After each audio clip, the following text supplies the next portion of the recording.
Abby, talk to me. Okay, Nolan. Enter the building and make your way to the first floor. Take the first left. Yes. Okay, the message should be right ahead of you. Got it.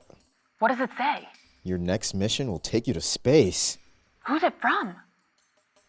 Professor Tibbits.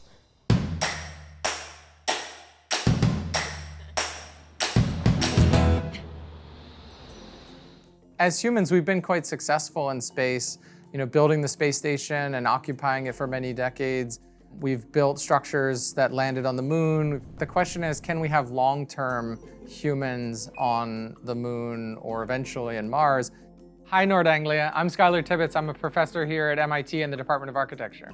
I teach a class called Space Architecture, and we have designers and engineers coming together, both on the faculty level and the student level, to dream up the future of space architecture. Professor Tibbits' students have to work together to tackle big questions, like How do you build in low gravity? or in extreme temperatures. Some of the biggest challenges in space is how do you get materials there? So you need to have very light, small payloads to launch the materials in space. Second, how do you build? Once you have those materials, it's a really harsh environment. We need materials that are smarter, that potentially help us in the building process. Think smarter as in self-assembly, or things that can build themselves. Whoa. As we push the boundaries further and further away from Earth to low Earth orbit, to lunar, to even Mars, we need to think about what are the environments around us and how do we design and build architecture that adapts to those environments to keep us safe, to keep us happy, healthy. And the hope is that by doing that, we can then learn and translate that back to the extreme environments here on Earth. Nolan, Professor Tibbits sent us a classified file with the rest of our mission.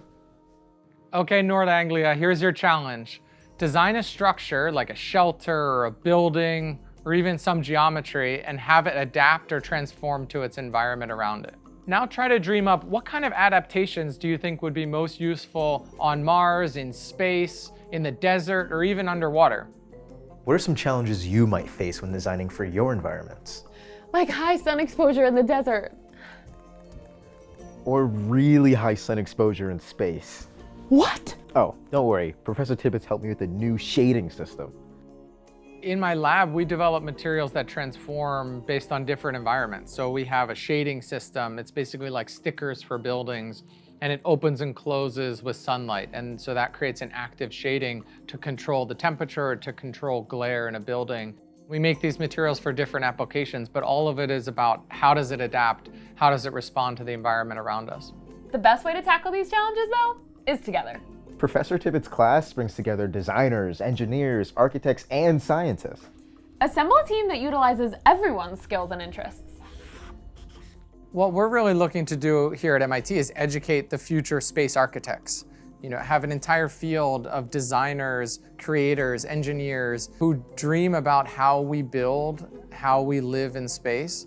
And they're the ones at the forefront of creating those dreams and testing those realities. And so we want the MIT students and people around the world to join us and dream that up and push the space frontier forward. And now we're passing on this mission to you. And we'll be following along from our new lunar habitat. Good luck, Nord Anglia. Can't wait to see what you guys come up with.